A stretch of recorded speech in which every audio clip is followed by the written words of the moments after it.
Piper crouched behind the boulder, her heart beating fast against her ribs. Stretching her neck, she peeked over the top of the rock and squinted at the shallow gorge ahead, cloaked in harsh shadows. She flexed her fingers as she scanned for signs of movement. Beyond the gorge, towering mountains pressed close on all sides, leaning over her no matter which way she turned. The bold, jagged peaks cut at the sky like stone blades. She was getting used to it, but the feeling of claustrophobic insignificance still caught her in unguarded moments. High above the mountain ridges, the two suns of the underworld glared brightly over the dark rocks. They lit one curved sliver of the massive planet in the sky with gold light, the other half invisible like a waning moon. The mass of Pyrrhischios, the mysterious planet, was about to swallow the first sun. The two stars traveled the skies side by side, one preceding the other each dawn and sliding below the horizon ahead of its brother, before night claimed the land. The patterns of light and dark in this world weren't the predictable days and nights of Earth. Some nights were pitch black and short, while others went on and on, the darkness broken only by the glowing planet in the sky. Murky twilight would taunt her with the promise of coming light, only for the suns to linger out of sight for hours before appearing. As she squinted upward, the first sun crept closer to the left edge of Pyrrhischios. Light flared brightly as it slipped behind the planet, then dimmed.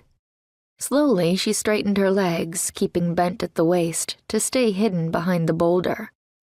Darkness was coming, the terrifying pitch black of the eclipse night, and the reduced visibility would be far more of an advantage for her adversaries than for her.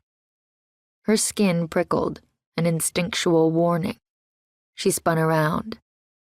Black wings flashed wide as a draconian dropped off the cliff wall behind her.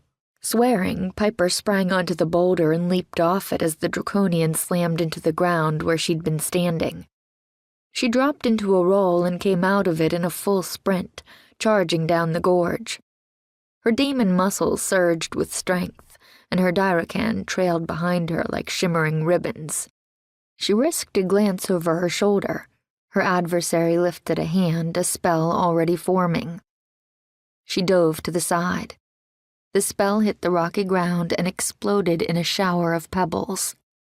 Her right hand connected with the ground as she spun in a one-handed cartwheel and landed on her feet, running again.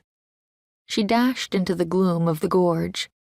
The ground grew steeper and the rocky walls closed in on either side. She slid on the loose rocks underfoot, struggling to maintain her speed and balance as she dodged boulders. A flash of movement on her left. She sprang right and spun, skidding as pebbles cascaded down the gorge. The second draconian launched out of the shadows barely 3 feet away. Icy terror washed through her.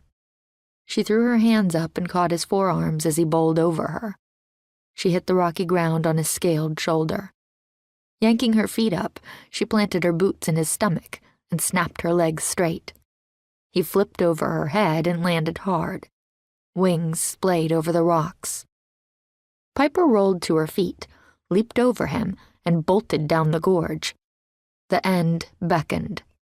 Sunlight sparkled on the stream as the water rushed perpendicular to her path. Fluttering in the breeze, a strip of red cloth was tied to a tree branch sticking out of the bank.